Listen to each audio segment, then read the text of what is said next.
All right, I'm Matt Sims. I live here in Chattanooga, Tennessee. So let's get you prepared for what's to come in the 50K. The 50K itself is not difficult at all. In fact, you know, a lot of people think training for a marathon is what they want to do. It could be the landmark of their running career, but I really think that marathons are much more difficult. It's the same stride, the same motion, and your legs just get jacked. I've always just found it a much more pleasant experience to run 50K in the woods. And you know, if you approach it like, man, I'm just gonna have a long day in the woods, then you can finish a 50K.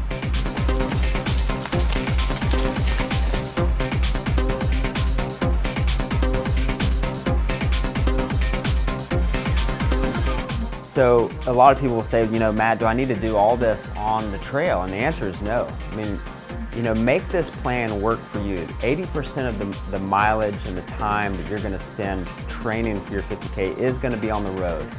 And then what I encourage people to do is on their long runs, you know, where they're doing the 2 or 3 hour long runs on a weekend, do that on the trail. It's important to get comfortable with the trail. The terrain is different. Typically the clothes, the shoes that you're gonna wear are gonna be different. And undulating terrain, it takes a little bit more out of your body. So you just want to get super familiar with trail running.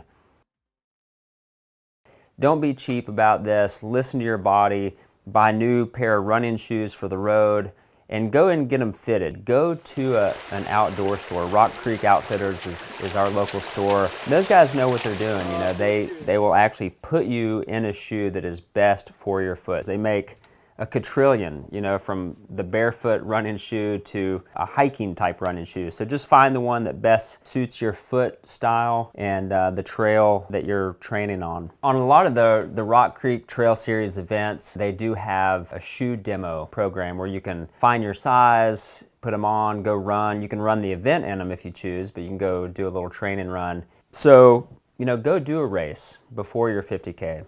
Go do a 10-mile race just to get the feel of the starting line and what it's all involved. You know, trail running events are super low-key. They're grassroots events. No one's out there to strut their stuff and run you over. It's fun for my first one ever. I'm enjoying it. It's a fun, casual atmosphere in the woods.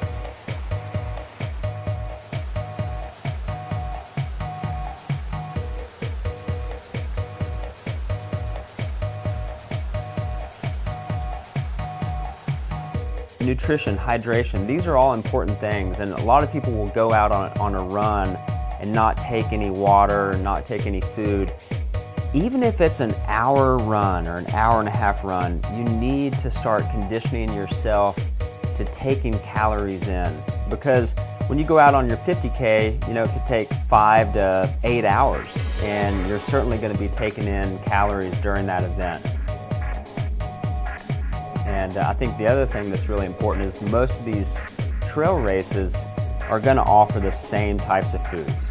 Pretzels, bananas, cookies, water, Gatorade, and that's about it. You know, so get conditioned to eating those things while you're running.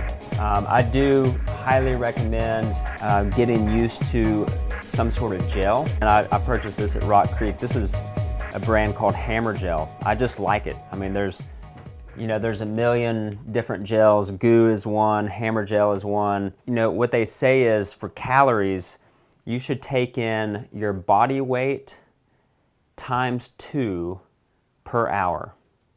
So if I'm 150 pounds, which I am, soaking wet, 150 pounds times 2, that's 300 per hour. So think about that. You know, get those calories either through a liquid calorie replacement or through gels or through solid food. If you're a hydration packed person, then wear it training. Get used to how it fits, how it feels on your back and on your shoulders, and does it cause a bruise or a hot spot. You don't want to just show up on race day and throw one on and hope for the best. One of my favorite things is just a simple handheld. This is an Ultimate Directions handheld. You can put any water bottle in there. And I don't put the one that it comes with just because I like my own water bottle. So this is easy to carry. It straps down on your hand, and you don't have to hold on to it. It just kind of holds onto you. I like it simply because I have one little pouch here, and I'll keep a gel inside this pouch, or some of those Noon hydration tablets. And you shove it in there, and when I come into an aid station, you know, I go ahead and fill it straight up, and off you go. So it just takes very little time. Again, with, you know, a couple pounds of water in your hand or two hands, this will cause some fatigue in your arms. So you want to train with these so you get used to how that feels. You know, after 2.5 months of training for the 50K that you've signed up for, you have the taper. You know, taper basically is a time where your body digests all those miles, all that time you spent running. Rest and recover and eat well and drink well, and let all that good time on the trail and road absorb. The only thing you can do 9 days up to that event is hurt yourself. You will have pain, you know, somewhere around mile 18 to 24.